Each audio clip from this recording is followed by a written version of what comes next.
예, 안녕하십니까. 지역 예술가들의 목소리에 귀 기울이고 이슈와 트렌드를 전달하여 지역의 건강한 예술 생태계 조성을 목표로 하는 대구 예술인 지원센터에서 준비한 라운드 테이블 예술 작당회. 지난대에 이어서 올해도 세 가지 트렌디한 이슈로 다시 찾아왔습니다. 저는 진행을 맡은 임상우 대구 예술발전소 예술감독입니다. 네, 올해 첫 시간은 요즘 미술계 안팎에서 화제가 되고 있는 주제 중에 하나입니다. 트렌디한 재테크, 바로 아트테크에 대해서 준비를 했습니다. 아트테크로 요동치는 미술시장이 어떤 시사점을 주는지, 어떤 교훈을 얻을 수 있는지 오늘 세 분의 출연자분들을 모셨습니다. 먼저 각자 소개를 좀 부탁드리겠습니다. 이광기 대표님부터. 네, 안녕하세요. 지금 저는 파주 출판 도시에서 문화 복합 공간 스튜디오 끼를 운영하고 있는 이광기입니다. 네, 대구에서 여러분들 만나뵙게 돼서 반갑습니다. 반갑습니다. 네, 저는 대구미술관 학예연구실에서 일하고 있는 학예연구실장 권미옥입니다. 만나서 반갑습니다.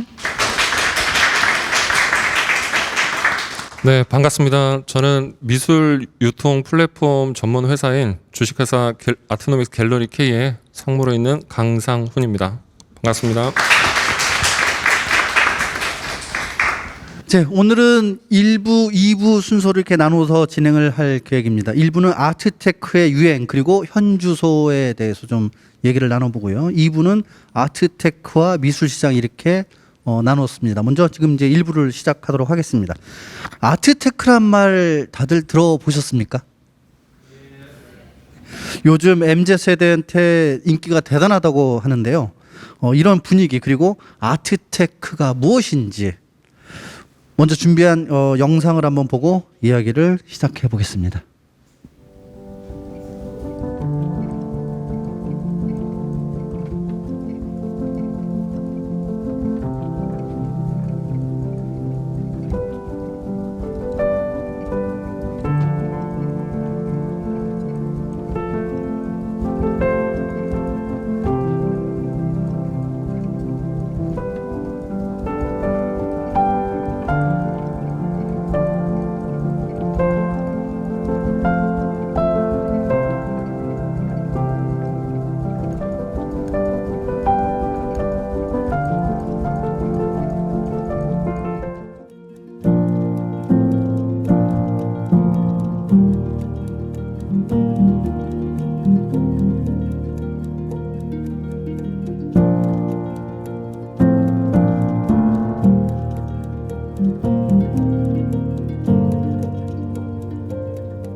네, 짧은 영상이지만은 영상을 통해서 그 아트테크가 무엇인지 아마 조금은 도움이 되셨으라고 생각됩니다.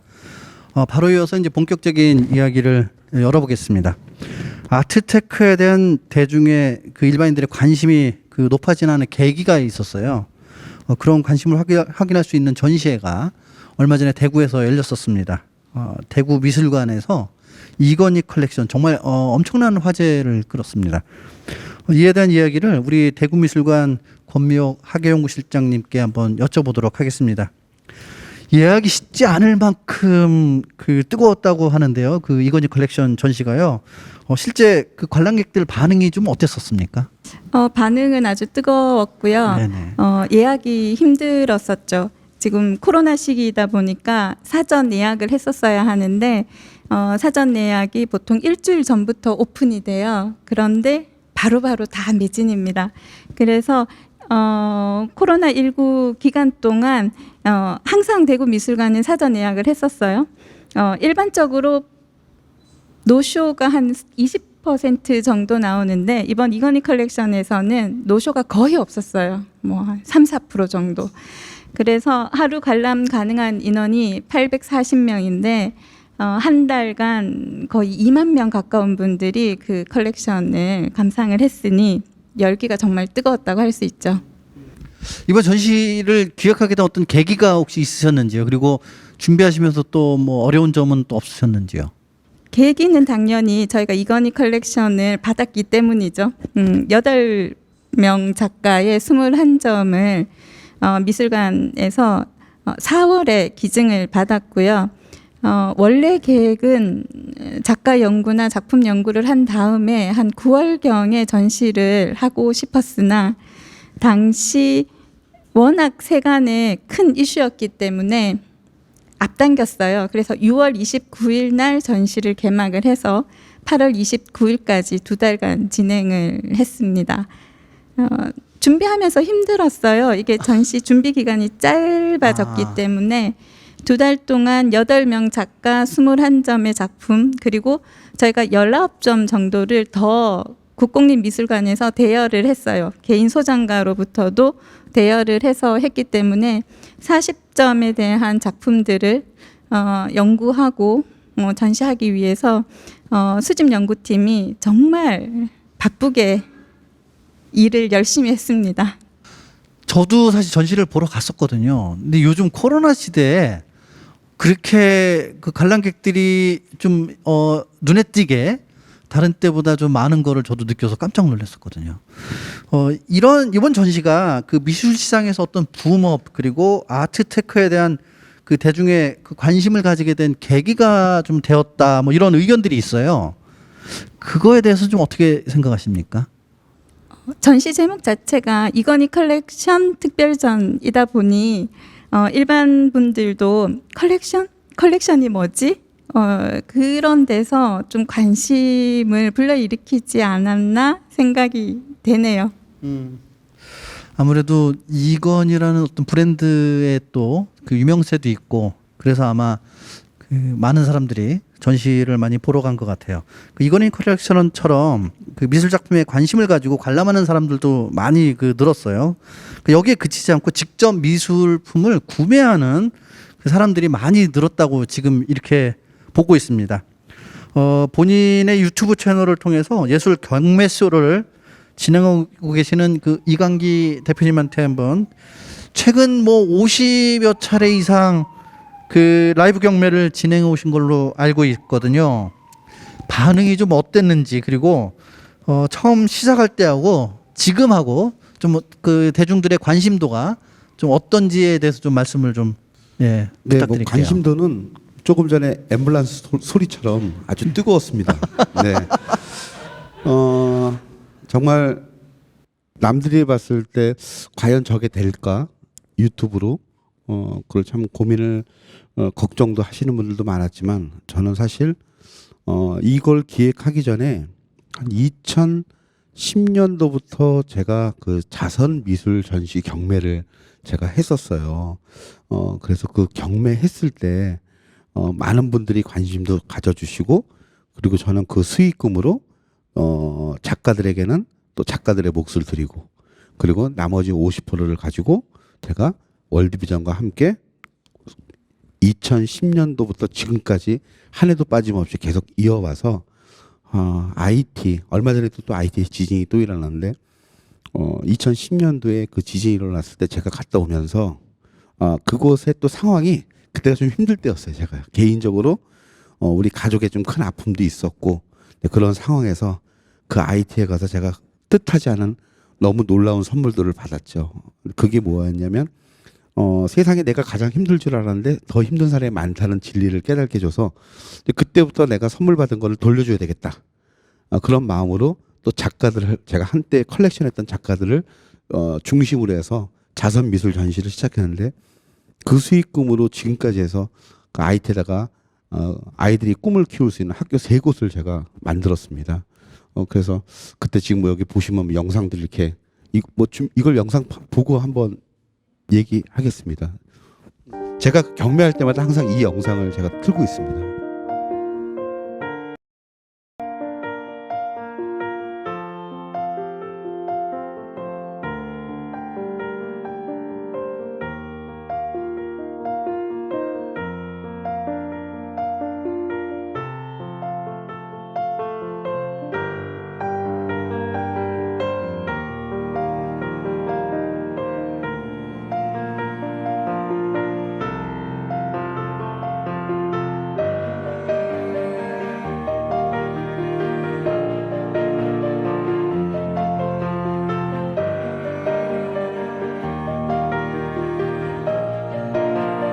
네. 그래서 제가 사실 뭐 영상에서 보신 것처럼 벌써 한 11년째 경매를 하다가 그때마다 현장에 찾아오시는 내 지인들 그리고 컬렉터분들 표정을 보니까 너무 행복해 하시는 거예요. 좋은 작품도 사고 또 그 일부의 수익금으로 또 해외에 있는 어려운 아이들에게 도움을 준다고 생각하니까 저에게 또 뭔가 달란트가 이것도 기획이 또 발동이 되더라고요. 야, 이거를 나중에 좀 대중들에게 더 미술이라는 것을 특정한 어떤 부류의 어떤 소유와 그리고 어떤 거기에 대한 컬렉션에 대한 어떤 기쁨보다는 좀 더 좀 대중화를 좀 한번 해봐야 되겠다. 그래서 제가 기획안을 들고요. 여기저기 방송국을 제가 다닌 거예요. 이거 경매쇼 한번 하자. 연예인들 맨날 소장품 하지 말고 작품도 하고 어쩔 때는 현대그룹 자동차도 한 대 기증받아갖고 자동차도 한 대 한 10만 원서부터 제로 베이스 신차 제로 베이스로 한번 경매하자. 이런 걸 했더니만 방송국에서는 모험하기가 싫으신 거예요. 가장 안전한 거. 그리고 방송국은 첫째 시청률을 많이 의지하고 시청률이 안 좋으면 무조건 그 프로그램 사라집니다. 본인들이 안 해본 영역이니까 할 엄두를 못 내시는 거예요. 이제 그러다가 코로나가 터진 거예요. 그러면서 내가 내 공간이 있겠다. 그러면 이곳에서 내가 그냥 굳이 방송국 찾아갈 필요 없이 1인 미디어로 내가 한번 시작해보자. 그래서 시작을 했습니다. 처음 시작할 때는 주변에서 반대했어요. 왜냐하면 이광기 씨 유튜브 하실 거면 이왕이면 제일 잘하는 요리 프로그램이라든가 아니면 이광기 씨가 제일 잘하는 캠핑하면 아무리 못해도 구독자가 한 20에서 30만 명은 보장될 것 같은데 자기네들이 이제 미술 카테고리라는 것을 다 두들겨 보니 많아야 2만 명에서 3만 명 되는 게 미술 쪽에서 모아봤자 파이가 그 정도밖에 안 된다는 거예요. 그래서 저는 그랬죠. 난 2만 명, 3만 명이라도 좋다. 그냥 이들이 나중에 또 다시 전파할 수 있는 사람들이 있고 미술에게 매력이 느끼면 또 다른 분명히 수요자가 생길 거고 미술을 사랑하는 저변학자가 될 거라 믿는다. 그래서 저는 그냥 제 의지를 믿고 그냥 제가 가지고 있는 걸 믿고 그냥 실행을 했어요. 근데 처음엔 너무 힘들었죠. 왜냐하면 어떨 때는 나름대로 크게 모시고 하는데 옥션에서 뭐 유찰도 되고 유찰되는 게 가장 부담되더라고요. 그리고 저는요 경매 쇼라고 한 건 뭐냐면 일반 대중들이 제 유튜브 채널로 들어와서 작가들을 만나고 작가들을 소개하고 그리고 그 작가들의 작품을 구매하는 방법을 경매라는 재미있는 비딩 방식을 통해서 합리적인 가격으로 낙찰을 받아가기를 원했던 거죠. 근데 요즘 이제 말 그대로 갑자기 올해 상반기 때부터 이건희 회장님 그 컬렉션이 화두가 되면서 저는 직감했죠. 왜냐하면 이건희 컬렉션이 분명히 한국에 들어오고 그리고 한국에서 이게 만약에 기증을 하게 되고 이게 분명히 국공립이나 국현이나 이런 데서 전시를 하게 되면 분명히 미술 시장이 한 번 더 뜨거워질 거다. 이제 저는 예견을 했습니다. 그거는 정말 뉴스보다도 제가 더 빠르게 심지어는 저 아시는 지인분들이 이건희 회장 컬렉션 이제 거기 수장고 가서 컨디션 체크하러 다 들어가셨거든요. 그분들이 얘기를 했는데 어마어마하다는 거야. 그러니까 분명히 미술에 또 중흥기가 오겠구나. 이건희 회장님께서 돌아가시면서도 우리 한국의 미술 시장에 또 큰 또 획을 또 그어 주시는구나. 이제 그러면서 준비를 하는데 우리 경매쇼도 마찬가지인 거예요. 그 작년에는 경기문화재단과 아트 경기, 그러니까 경기도의 젊은 작가들을 저희 광기 채널 유튜브와 함께 협업을 맺어서 너무나도 감사하게도 그곳에서 스타 작가가 또 나오게도 됐고 그 스타 작가가 결국 저하고 호흡이 잘 맞아서 이제 올해 저희 어떻게 보면 1호 전속 작가가 되셨죠. 이제 그래서 전속 작가가 되고 그리고 저는 사실 합리적인 가격에 낙찰받아가길 바랬는데 요즘 미술시장이 너무 뜨거우니까요. 제가 그 경매 라이브 방송 중에서도 비딩을 저희는 댓글로 합니다. 근데 저는 또 어떻게 혹시 가짜를 찾아냅니까? 저는 다 찾아내요. 물어봅니다. 진짜로 구매하시는 겁니까? 안 하는 겁니까?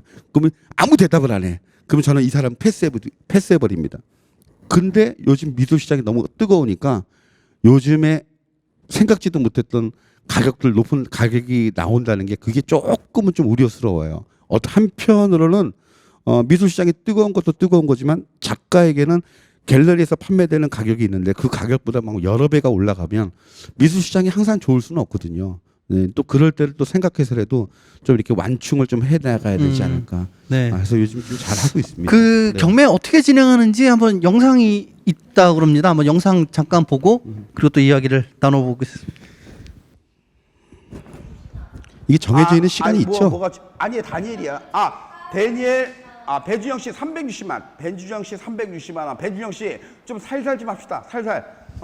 살살. 네, 부산 아니, 컬렉터 분이신데 아니, 너무 300, 치고 올라와요. 현재 360입니다. 360만 원. 360입니다. 네, 다니엘. 네, 현재 시작가는 50에서 360 시작했습니다. 최고가입니다. 360만 원 최고가. 네, 10만 원도 받겠습니다. 10만 원도 받겠습니다. 네, 다니엘 370. 자, 배준영 들어오지 마. 들어오지 마. 저는 개인적으로 배준영 다니엘이 들어오면 안 돼. 가져갔으면 좋겠어요. 배준영 들어오지 마. 네, 380만 원 들어왔습니다. 네, 380만 원입니다. 380만 원. 네, 배준영 들어오기만 해봐. 미쳐버리겠습니다. 네, 390입니다. 390. 네, 390만 원. 네. 댓글로 뭐야, 이거 이렇게 진짜. 올라옵니다. 390만 원 현재 시효가 390만 다시 원. 보기 있으니까 꼭 보시죠. 네, 다니엘 400만 원입니다. 다니엘 400만 원. 저도 막 긴장됩니다. 이거 너무 저기 좀 여러분 잠시만요. 살살 해주세요. 이게 결코 너무 올라가는 것도 작가에게 큰 도움이 안 됩니다. 네, 적당히 네, 네, 워워입니다. 제가 워워 하는데도 네, 댓글에 벌써 가격이 계속 올라가고 있어요. 네, 현재 네, 배주영 씨 430. 네, 다니엘 440입니다. 다니엘 440. 이거 워워해도 워워가 안 되네. 워워해도 워워가 안 돼. 워워가 안 돼. 워워. 440만 원. 자, 440만 원. 스타트. 아니 이렇게 좀 재밌게 합니다. 근데 결국은 이게 이제 500만 원에 낙찰이 됐어요. 네. 근데 사실 제가 왜 이 영상을 보여드리려면 사실 이 작가님을 제가 만나게 된 게 어떻게 만나느냐. 저는 항상 매일같이 SNS를 통해서 작가님들을 계속 리서치를 합니다. 그러다가 이 작가님이 제 눈에 딱 들어온 거예요. 그리고 옛날에 전시장에서 눈에 익었고 그래서 제가 DM을 보내고 이 작가님한테 한번 우리 경매쇼에서 작가님을 한번 소개하고 싶습니다. 그 작가님이 또 나름대로 또 저의 팬이신가 봐요. K 옥션에는 안 나가는데 광기 채널에는 나가겠습니다. 그래서 작품을 가지고 오셨어요. 근데 오시는 날 또 마침 그 현장에 우리 컬렉터가 왔는데 경매 나갈 작품을 보자마자 이거 너무 좋아요. 제가 바로 사겠습니다. 그래서 그 주에 경매 못 나가고 그 다음 주에 나간 거. 경매 작품을 그분이 가져가시는 바람에. 근데 나가는데 이 작가의 작품이 원래 판매가는요 10호가 100만 원입니다. 근데 처음에 나왔을 때 350에 낙찰되고 그리고 두 번째 경매하는데 500에 낙찰됐어요. 갑자기 이게 두 번밖에 안 했는데요. 시장은 뜨거워진 거예요. 이 작가 작품 살려고 여기저기 갤러리에서 오고 그리고 이 작가님이 어반브레이크 아트페어 나가는데 다 팔렸대요. 그리고 신세계에 있는 재고 제품도 다 팔렸대요. 그러면서 전화가 온 거예요. 이게 뭐지? 자기도 이게 뭐지? 저밖에 생각이 안 나더래요. 이광기 대표님께서 그거 해줘갖고 그걸 본 컬렉터들이 들어와갖고 이 분의 왜냐면 옥션가보다 판매가가 더 싸니까. 그래서 결국은 이 작가님이 요즘 떠오르는 또 신진 작가가 또 되셨죠. 그래서 저는 나름 그런 거에 좀 보람을 느끼고 항상 저도 계속해서 SNS를 이렇게 보고 있습니다. 근데 한번 제가 공실 TV라고 있습니다. 또 거기도 좋은 또 아마 아시는 분들은 아실 거예요. 작가들을 소개하는 프로그램인데 저랑 인터뷰하는데 제가 했어요. SNS에다가 제 사이트에다가 인스타 사이트에다가 혹시 저에게 저도 놓치고 하는 게 있잖아요.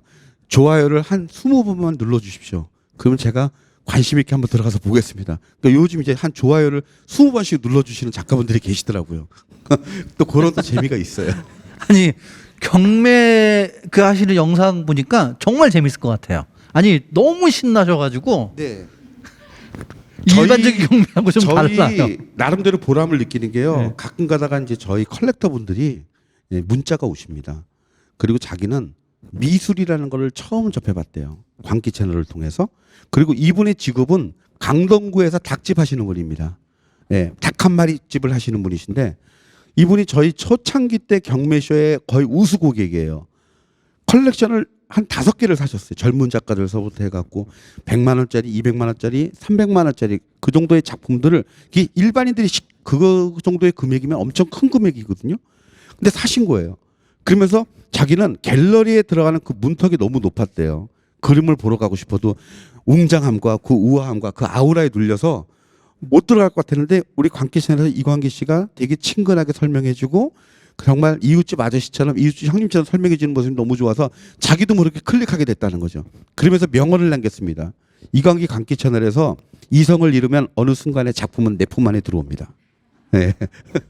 하여튼 그 열정적인 모습 정말 보기 좋았습니다. 오늘 제가 알기로는 사실 연기자시고 네. 그리고 또 뭐 연기자라는 이름만큼 예술계에서는 또 미술을 좋아하시고 또 나눔의 길을 들어선 또 사진 작가시고 네. 그리고 화가들을 사랑해서 또 이제 컬렉터시고 네. 그리고 문화 기획자시고 이런 그 일련의 그 어떤 오신 길들이 어떤 계기가 있으신지 한번 짧게 한번 부탁드릴게요. 이제 계기는 사실 제가 컬렉션을 한 게 이제 2000년도부터 제가 했습니다. 그때 여러분들 잘 아시는 태조 왕건 제가 거기서 신검으로 저 이름을 제가 알리고 그때 태조 왕건의 감독님이 어찌 됐든 저를 띄워주셨잖아요. 저한테 은인이시고 근데 그분이 좋아했던 게 보이차예요. 그리고 뭐를 좋아하셨냐? 풍란을 좋아하셨어요. 근데 보이차를 좋아하시는 분들은 보이차를 사기 위해서 인사동을 나갑니다. 근데 인사동을 나가다 보면 보이차만 보나요? 거기 보면 동양화가 항상 같이 있어요. 그러면 그분이 그림을 보시면서 저도 같이 덩달아서 그림을 보게 되죠. 이제 그러면서 저도 자연스럽게 이제 그림을 컬렉션을 하기 시작했던 거죠. 하지만 그 전까지만 해도 컬렉터로서만 젊은 작가들 뭐 비싼 거를 제가 살 수는 없었죠. 그 당시만 해도 그냥 이렇게 판화 종류 그리고 젊은 작가의 종류. 그때 젊은 작가가 문영태 작가였던 거예요. 예, 뭐 하태임 작가 뭐 그런 분들이었죠. 근데 너무 놀란 거는 제가 어떤 계기를 통해서 기획을 하게 됐냐. 뭐 여러분 잘 아시겠지만 2009년도에 저희 가족사에 저희 아이가 저희 가족 곁을 떠난 일이 생겼습니다.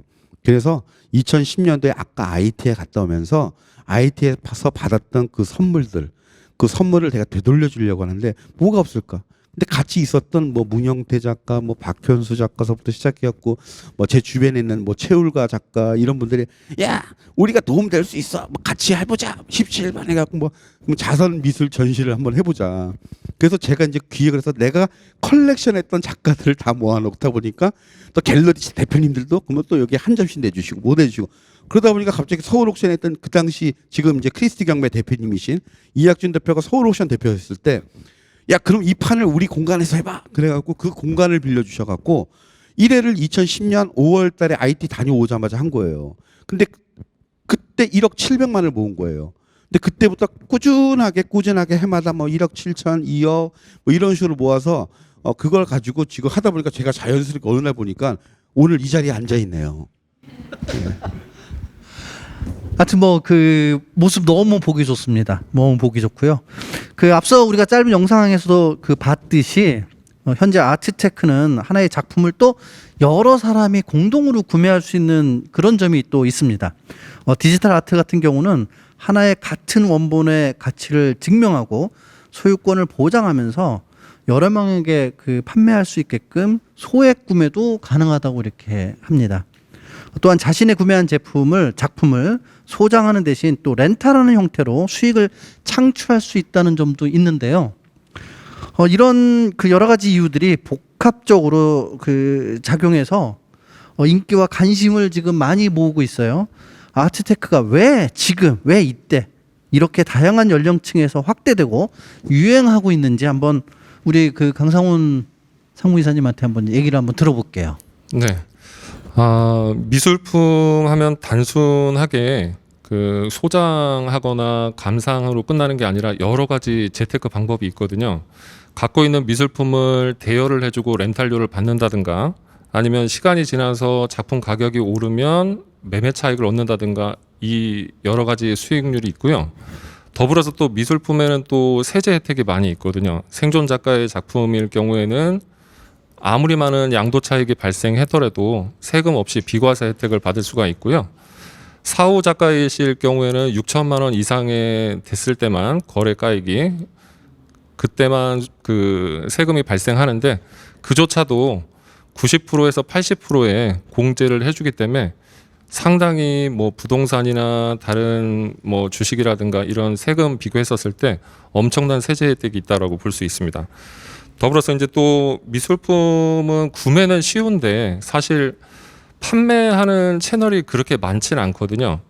뭐 경매 회사라든가 우리 이광기 대표님처럼 개인 소셜 미디어를 통한 이렇게 좀 중계도 많이 해주시니까 굉장히 도움이 많이 될 텐데, 이런 그 판매 채널이 다양하지가 않은데 최근에는 저희 회사와 같은 이제 미술품 전문 판매 유통 플랫폼 회사를 통해서 판매 채널이 다양화되다 보니까 소유하고 있다가 렌탈 수익과 매매 차익까지 이렇게 편하게 다 받을 수 있어서 관심들을 많이 갖게 된 것 같습니다.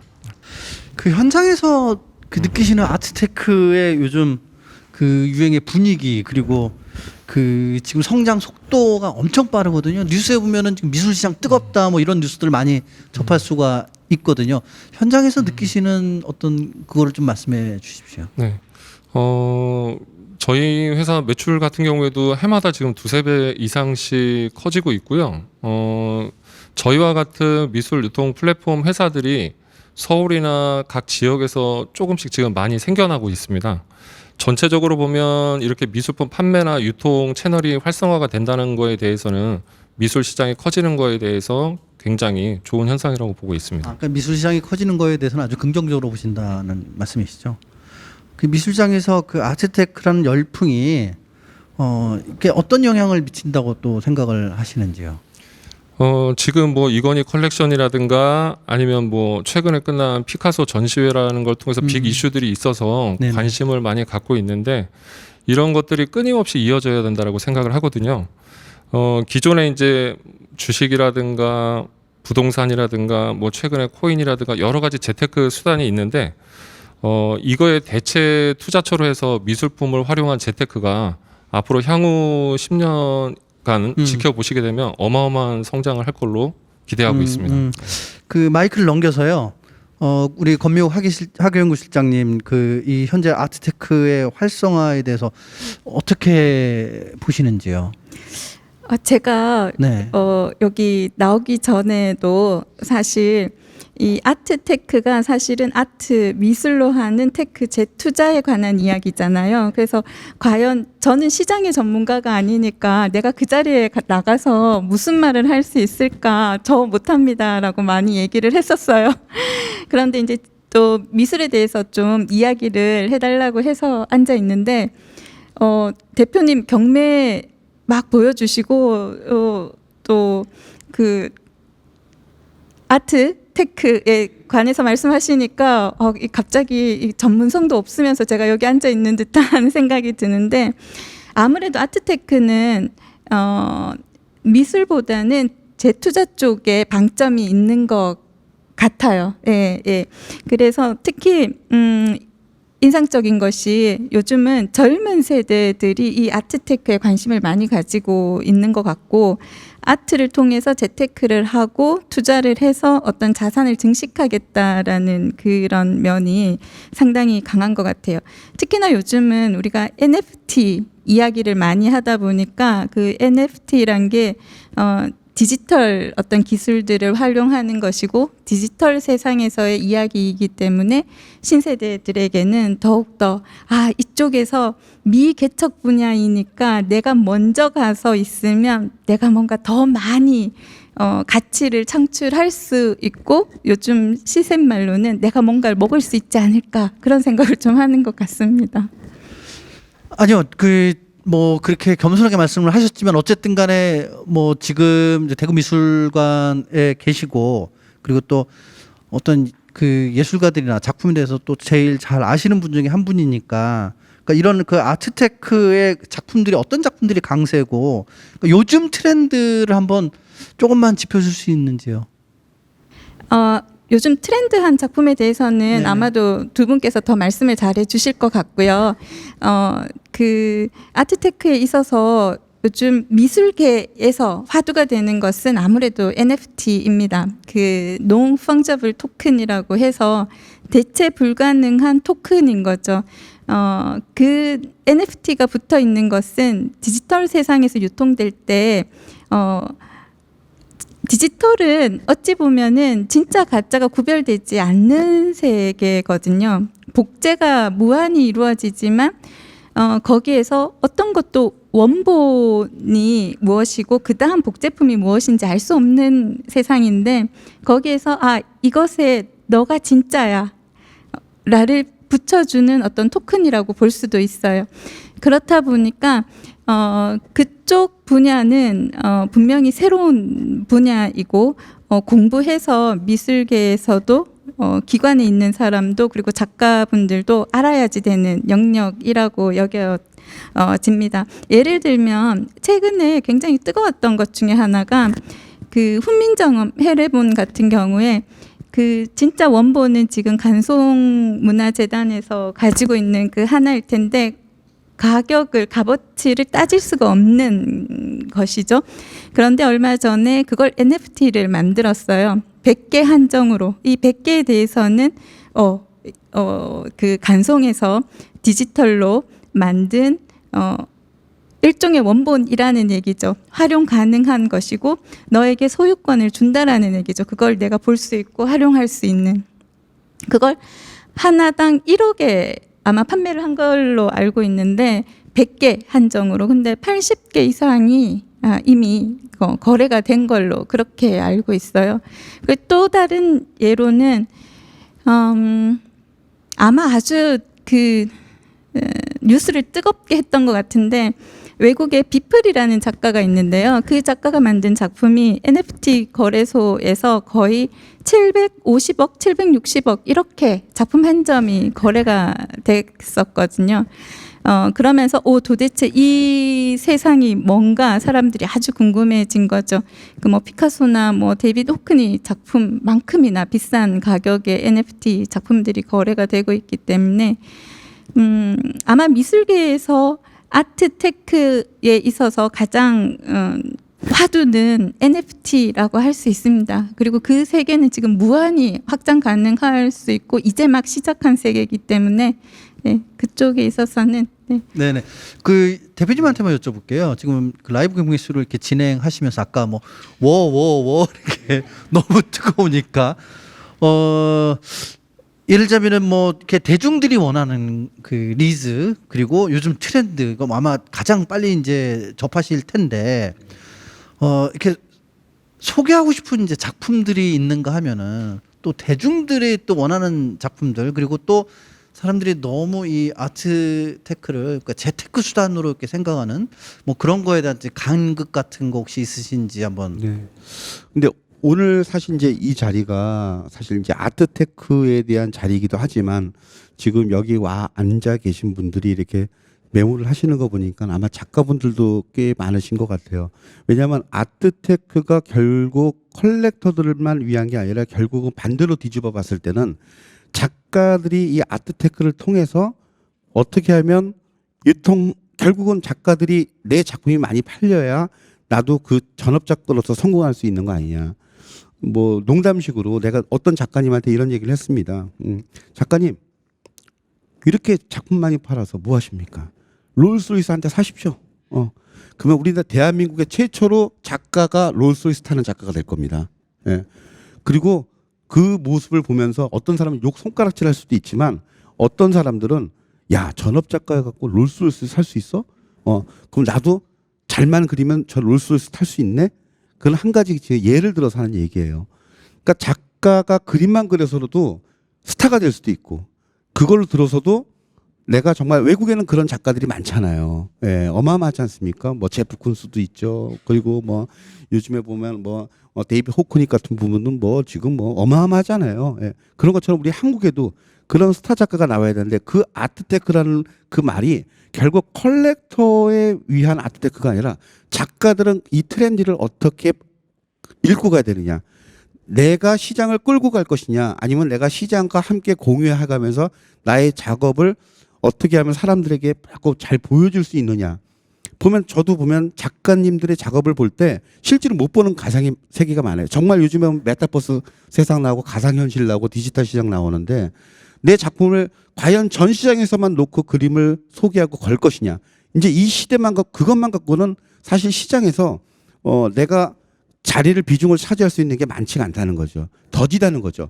요즘은 눈 하나 깜짝하면 벌써 이미지가 0점 몇 초 사이에 한국에서 저기 유럽까지 날아갑니다. 그런 세상에 내 원화 들고 그걸 홍보하는 시장은 이제 물론 다양하죠. 그래서 이제 뭐 우리가 이제 아날로그와 디지털과 합해서 뭐 디질로그라고 하는데 사실 그거 적절하게 작가들한테는 그런 트렌드를 읽어갈 수 있는 기술을 이라고 해야긴 뭐하지만 아무튼 그런 공부를 많이 해야 될 것 같아요. 그것도 저는 하나의 작업의 일환이라고 저는 생각합니다.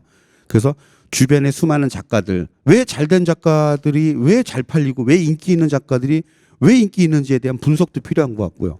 그리고 이거를 내 작업에 응용해서 내 작업을 어떻게 하면 많은 사람들에게 사랑받을 수 있는 작업을 만들 것인가. 그리고 나 그 안에서 내 정체성, 나의 작업 세계를 어떻게 보여줄 것인가.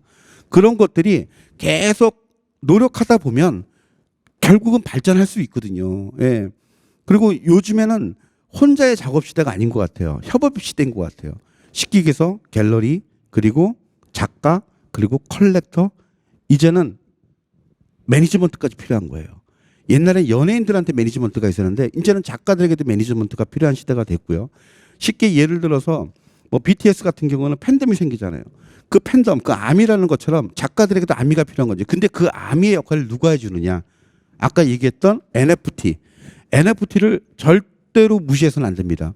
왜냐하면 지금 시장에서 NFT가 이게 과연 되겠어? 그리고 될까? 뭐 1억에 팔렸어? 얼마에 팔렸어? 뭐 작전한 거 아니야? 이런 말도 하지만 결국 우리가 예를 들어서 우리가 옛날에 신용카드 나왔을 때 과연 신용카드 갖고 결제가 가능할까?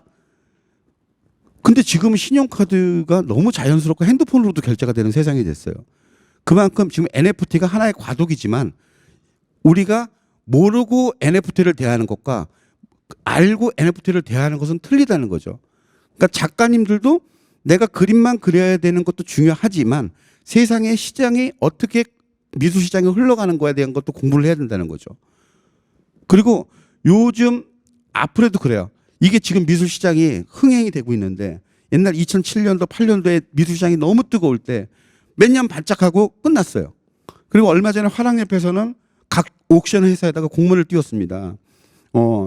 미술 시장에 혁혁한 공을 들인 건 알겠는데 너무 과열이 돼서 이 미술 시장이 끝나면 나중에 화랑에 있는 갤러리 가격으로 파는 이 갤러리들은 어떻게 먹고 사느냐. 협조 공문을 보냈던 사실이 있습니다. 하지만 예전 2007년 8년처럼 다시 되돌아가지는 않을 거예요. 분명히 이 코로나는 종식되진 않을 거예요. 이 마스크는 거의 이제 우리의 필수가 될 거고요. 그러다 보면 공간에 대한, 내 공간에 대한, 우리 오원소에 보면 진짜 아바타가 있는 것처럼 진짜 이 메타버스 안에서 가상현실에 내가 아닌 또 다른 가상에 내가 가상 속에서 돌아다니잖아요. 그리고 거기를 또 돈 주고 사요. 거기서 또 거래가 돼요. 그러면 그런 세상을 대처할 수 있는 것을 빨리 우리가 습득을 하는 것도 저는 작가들이 아트테크에 같이 편승해서 살아남는 하나의 생존법 중에 하나라고 생각합니다. 네, 좋습니다. 뭐 미래에 대해서는 뭐 우리가 뭐 예전에 과거에 생각하지 못한 상상하지 못했던 것들이 지금 현실에 영화에서 봤던 것들이 지금 현실이 일어나고 있는 그런 시대에 우리가 살고 있는데요. 작가에 대해서 정말 좋은 얘기를 말씀해 주셨는데 그러면은 대중들이 지금 이 미술 시장에 나도 한번 여기 한번 그 관심이 있는데 재밌겠는데 한번 뛰어들어 볼까 이런 분들한테 뭐 간단한 팁이나 뭐 이렇게 좀 정보 같은 게 있으면은 짧게 한번 부탁드릴게요. 제가 점쟁이는 아니고요. 제가 점쟁이는 아니고요. 근데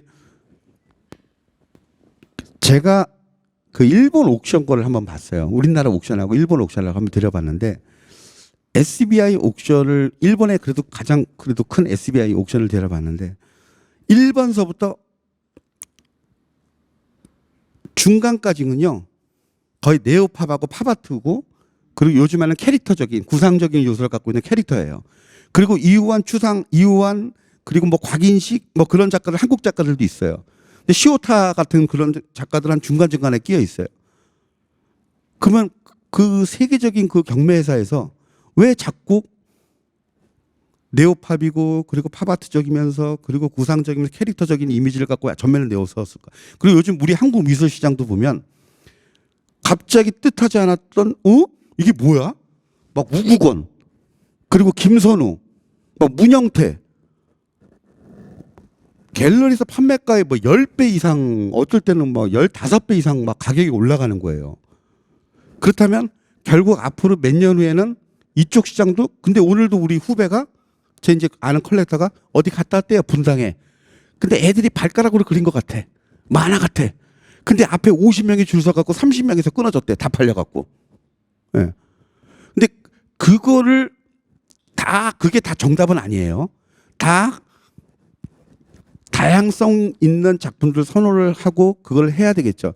하지만 지금 현재 시장은 쉽게 얘기해서 고가의 미술품보다는 고가의 미술품 시장이 있어요. 하지만 요즘 MZ세들이 좋아하는 시대들이 어떻게 이렇게 바뀌었냐면 이 친구들의 트렌드를 좋아했던 건 원래 이 수집하던 친구들이에요. 근데 주로 뭘 수집을 했더냐. 이런 친구들은 보통 운동화 컬렉션 했던 친구들 그리고 피규어 컬렉션 했던 친구들이 이 이제 미술 시장이 호황이 들어오고 유동자산이 갈 데가 없으니 미술 시장까지 흘러 들어오니까 그리고 피규어나 이런 것들은 내가 서울 집에 평수로 계산했을 때 한 평에 서울 땅이 얼마입니까? 그 평수에 내가 피규어를 놔? 피규어는 너무 공간에 비해서 너무나도 그렇다면 나는 미술품으로 갈아타야 되겠어. 그래서 미술품으로 타오면서 뭔가 자기가 어렸던 그 오타쿠적이면서 자기가 어렸을 때부터 봐왔던 흔하게 봤던 어린 만화영에서 봤던 독수리 오영재 뭐 삐삐 뭐 이런 것들 있잖아요. 그런 연상 작용이 되는 그 작품 눈에 익은 작품들이 자꾸 가는 거예요. 예. 그래서 좀 요즘 트렌드는 좀 그런 쪽으로 좀 가는 것 같다. 아니 그 작품을 이제 투자를 하거나 어쨌든 간 아트테크를 하려고 그러는데 네. 묻지마 투자를 그 하면은 안 되지 않습니까? 그럼요. 그러면은 뭐 예를 들면 미술을 좀 공부해라 아니면은 많은 분들이 투자하는 데 쫓아가라. 뭐 예를 들면 주식 투자의 어떤 뭐 방법처럼 혹시 뭐 그런 건 없습니까? 저는 많은 분들한테 지금 보통 제 후배들이요. 오늘도 아까 막 문자가 와요. 왜냐면 이제 요즘 방송 쪽에 있는 애들이 그림을 사기 시작해갖고. 네네. 근데 저한테 조언을 얻는다고 하는데 제가 맨날 워워워 자꾸 경매로 가서 살지 말고 괜히 모가지에서 자꾸 살지 말고 그냥 오랫동안 기다려서 갤러리에서 나오는 가격으로 살아. 뭐 김선호 거 나한테 부탁해. 나도 이제 김선호 거 못 사요. 그러면 갤러리에서 나서 네가 줄 서서 사든 뭘 사든 몇 년 있다 살아. 시장은 언젠가는 안정이 돌아올 거다. 그때 네가 사든지. 그러니까 저는 옥션이 최고가 아니라는 거죠. 그리고 지금 시장가에서 박서보 선생님이 사실 얼마 전까지만 해도 100호짜리가 지금 한 올 초만 해도 한 1억 6천에서 1억 8천이었어요. 근데 지금 뭐 6억을 찍고 있어요. 근데 지금 내가 6억을 사라고 저는 말 못 하겠어요. 그렇다고 더 갈 수도 있어요. 하지만 또 떨어질 수도 있는 거예요. 항상 그림이라는 게 쭉쭉쭉은 없어요. 항상 뭐 우상향이 갈 수도 있고. 하지만 검증돼 있는 작가들은 그렇게 주식처럼 그러니까 삼성주처럼 우리가 많이 알고 있는 보편적으로 미술 시장에 어느 정도로 미술사적으로도 어느 정도 다 정립이 돼 있으신 분들 그런 분들은 그래도 언젠가는 다시 그 자리를 찾아오기 때문에 가장 안전한 투자다. 하지만 아직까지 젊은 작가들인데 너무 갑작스럽게 급등했다든가 근데 이런 것들은 사실 좀 조심스러울 필요가 있다. 예, 하지만 그거를 등 돌리지 마시고 계속 주시를 하면서 호시탐탐 내가 원하는 도상, 내가 원하는 작가의 그림 그리고 중요한 거는요. 요즘 또 젊은 작가들과 함께하는 것도 너무 좋습니다. 제가 사실 문영태 15년 전에 만났을 때 사람들이 저한테 그랬어요. 야, 너는 뭐 꽁바스 닮고 그리고 바스키아 닮고 그 문영태 작가 그림 왜 사냐 왜 사냐. 근데 지금은 그 사람들이 저한테 와서 이 작품 넌 참 대단하다. 언제 15년 전에 이런 걸 다 써모았냐. 지금 그러니까 지금도 제2의 제3의 문영태 작가들이 많다는 거죠. 김선우 작가도 있고 우구헌 작가도 있고 너무 많다는 거죠. 그럼 지금 제가 강성훈 이사님한테 질문 드리기 전에 네. 이건 사실 뭐 대본에 없는 건데 우량주에다가 장기간 보고 투자해라. 그게 제일 좋다. 그러면은 미술관에서 미술품 구입을 하시죠? 그렇죠. 저희도 매년 그렇죠. 모든 미술관에서는 작품을 구입을 하거든요. 예산이 있어요. 그러면은 미술관에서는 작품 구입을 하고 요거를 가지고 있다가 한 1년 있다가 오르면은 팔지는 않잖아요. 팔지 미술관 않죠. 예? 팔지 않죠. 예, 네. 그러니까 미술관에서는 어떤 작품을 구입을 합니까? 미술관은 네. 미술관은 제가 어제도 이런 얘기를 한 것 같은데 대구 미술관은 지자체가 이제 설립한 미술관이죠. 운영 주체가 대구시예요. 그러면 법령에 근거해서 운영되는 미술관입니다. 그 법령이 박물관 미술관 진흥법에 따라서 저희가 움직이는데 그 박물관 미술관 진흥법에 정의가 있어요. 미술관은 어떤 곳이다. 거기에 보면 그 미술 작품을 수집, 연구, 보존하고 전시하고 교육한다. 이런 내용이 그 미술관의 정의예요. 그래서 미술관에서 작품을 구입하는 것은 우리가 수집해서 연구하고 보존할 만한 것을 수집을 해서 후대에 물려줘야지 돼요. 잘 보존 관리하고 그 보존 관리하는 동안에 전시를 통해서 시민들에게 소개하는 거죠. 그리고 그 작품을 더 잘 이해하기 위해서 교육을 하는 거고 전시를 홍보하는 거고 그렇기 때문에 가장 중요한 근간은 후대에 물려줄 만한 작품을 수집하는 것이거든요. 그러니까 올해 사서 내년에 팔거나 5년 뒤에 팔거나 그렇지는 않죠. 예, 근본적으로는 계속 물려줄 만한 작품을 사는 거예요. 예를 들면 뭐 궁금하실 수도 있는데 대구미술관에도 쿠사마 야요이의 조각 작품 호박 아주 큰 거 있습니다. 가치가 엄청날 거 아니에요. 산지가 지금 한 7, 8년 되었어요. 쿠사마 야요이 전시를 할 때 저희가 구입한 거니까 그때 구입 가격으로 따지자면 지금 뭐 저는 사실 가격을 잘 모릅니다만 지금 현 시세를 모릅니다만 적어도 5배, 10배 이상의 그때 가치는 구입 가격은 되죠. 말씀하실 수는 없는 거죠. 네. 어쨌든 간에 그러면은 그 작품이 이광기 대표님 보시기에 지금 뭐 어떤 작품인지 뭐 저는 혹시 알죠. 노란 예. 호박이잖아요. 네, 그러면 호박이 어느 사실- 정도 될까요, 가격이? 그 호박이 사실은 제가 알기로는 네. 그 진아랑 그 돌아가신 작가신 네네. 그쪽에서 아마 제가 알기로는 아마 그 유입이 됐을 거예요. 네네. 근데 그 당시에 똑같은 작품이 하나의 또 저기 저 골프장에도 하나 있거든요. 네네. 예. 그 당시에 제가 그때 알 때만 해도 한 2억 5천? 네, 한 10년 전에. 10년 전에. 네, 10년 전에 2억 5천에서 3억. 예, 지금은 어느 정도 될까요? 지금 그 정도가 한 50억 할 겁니다. 그러면은 대구미술관에서 50억 지금 그 당시에는 뭐 그 지금 말씀하시는 뭐 2, 3억? 그거 정도보다 아마 뭐 공공미술관이니까 더 싸게 샀을 수도 있고 지금 가치가 그만큼 올랐잖아요. 대구미술관에서 구입하는 걸 구입하면은 돈은 벌겠네요. 장기적으로 보기에. 아니 왜 그러냐면 제가 대구시의 자산이 느는 거죠. 대구시가 투자한 건 아니고 미술관에서 만약 현대미술관 국립이나 뭐 이런 데서 구입하는 작품을 만약에 내가 사놨다. 그러면 그건 언젠가는 분명히 우량주 아닙니까? 미술관에서 사는 거는 반짝 뭐 이거를 투자 가치로 사는 게 아니잖아요. 그렇죠. 어떤 그 말씀하신 대로 역사적으로 교육적으로 뭐 여러 가지 필요하기 때문에 보관하기 위해서 보존하고 아니 갑자기 그런 생각이 들어서 그래서 이것도 뭐 대답은 미술관에서의 전시가 중요한 것은 바로 그 점에 기인하기도 해요. 근데 저는 사실 컬렉션 할 때 우리 제 지인들한테 이런 얘기를 합니다. 그냥 내가 좋은 거 사. 네가 보고 가장 행복한 그림이 정답이야. 하지만 가격이 착하면 그냥 사. 하지만 가격이 1,000만 원 이상 넘어간다. 근데 너의 소득 수준을 기준으로 두라 그래요. 그 상대방 컬렉션한 소득 수준을 기준으로 할 때 이건희 회장님한테 1,000만 원은 거의 뭐 그냥 대중들한테 큰 돈이지만 그 회장님한테는 작을 수도 있단 말이죠. 그런 분들은 그냥 사는 거예요. 근데 일반인들한테는 1,000만 원이면 크잖아요. 그럴 때는 다 리서치를 조사해야 돼요. 저는 사실 저도 요즘 이렇게 조사를 하고 있지만 제 주변에 이제 몇몇 컬렉터, 저를 따르는 컬렉터 동생들이 있어요. 그럼 내가 딱 소스를 줍니다. 야, 이거 누구 한번 세계 시장 가격 한번 변동 한번 추이 알아봐봐. 딱 하면 10분 만에 연락이 옵니다. 형님 지금 어디에 경매에서는 얼마 하고요. 이건 얼마 정도 하고요. 그리고 이 친구는 블루칩 작가 바로 전 단계입니다. 그래서 가격대 여기서 이 가격보다는 요 가격에서 컬렉션하면 딱 합리적인 가격입니다. 이 데이터가 다 나와요. 그래서 저는 지금 현재 뭐 그런 걸 지금 현재 뭐 개발하고 있거든요. 근데 중요한 건 내가 행복한 그림을 사는 게 가장 최고예요. 그리고 산 다음에 절대 후회하지 말아라. 그리고 나중에 살 때부터 전 얘기해요. 내가 만약에 100을 주고 샀으면 제가 그런 마음으로 샀거든요. 나는 나중에 혹시 판다 그러면 한 50이나 60만 돼도 난 성공한 거다. 100이 60원만 돼도.